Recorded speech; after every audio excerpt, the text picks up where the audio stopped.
This ABC15 Flash Briefing is sponsored by Sanderson Ford. All roads lead to Sanderson Ford. Hello, I'm Megan Thompson with your top stories now from ABC15 Arizona. 1 block to go. The city of Phoenix working to clear out the zone ahead of Saturday's deadline.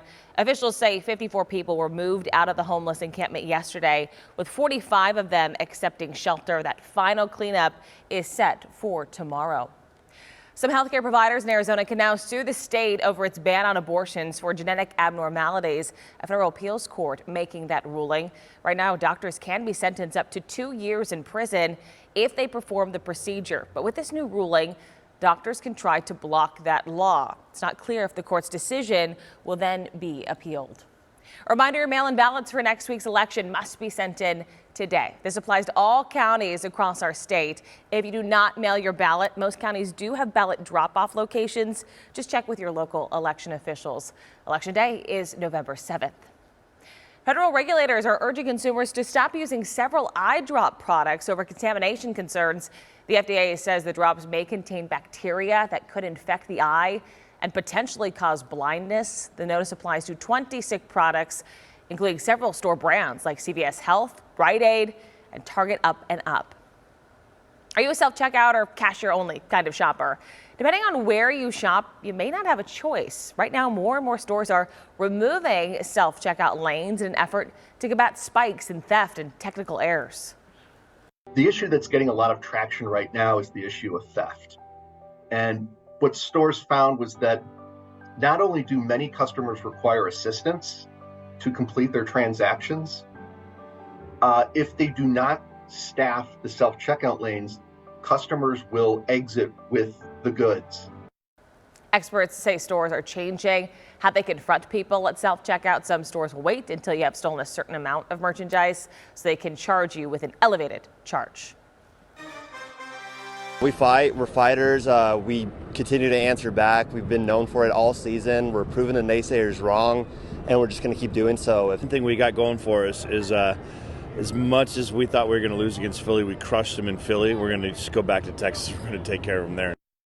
D-backs fans keeping their faith in the team after a loss against the Rangers in Game 3 of the World Series. Some even say they are willing to travel to Texas just to watch the Snakes make a comeback and win. One way to make a difference this World Series, the Strikeout Hunger Challenge with St. Mary's Food Bank competing against the Dallas Food Bank. So far, they've raised about $13,000 since the World Series started in a close race with Dallas. We're seeing record numbers of people at the food bank, record numbers of families. The number of seniors coming to the food bank has just exploded in the last few months. Every dollar really helps us. If I was talking to you this time last year, I would say every dollar feeds 7. But inflation has even impacted the food bank, so now every dollar is 5. Go to stmarysfoodbank.org and click on the Strikeout Hunger button to help out. And no baseball game is complete without classics like a Ballpark Frank, peanuts, and popcorn. But with the World Series comes a great new menu for D-backs fans. We caught up with Steve Tidler, the executive chef at Chase Field, who showed us some of the tasty new treats created just for this World Series run, like the Millionaire Steak Sandwich, Cajun Shrimp Fries, the Pork Belly Banh Mi Taco, and Tenderloin Steak Nachos. This is a once in a lifetime, and I wanted something completely outside of the normal ballpark fare. So it's kind of normal ballpark fare. However, there's a twist, and it has a really, really high-end element to it. And if all that food isn't enough, Chef Tidler and his team also whipped up some drinks like the Moneyball Cactus Cooler and the Moneyball Mango Margarita.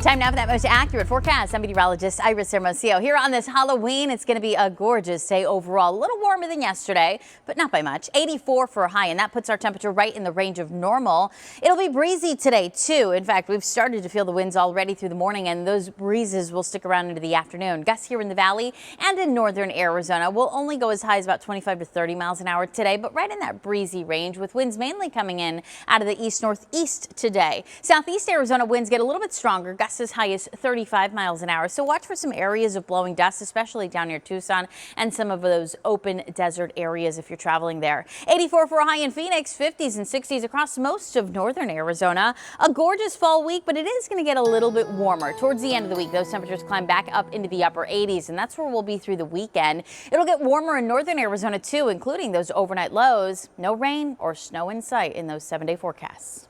For the latest headlines, weather, and traffic, head on over to ABC15.com or download our free ABC15 mobile app. This ABC15 Flash Briefing is sponsored by Sanderson Ford. All roads lead to Sanderson Ford.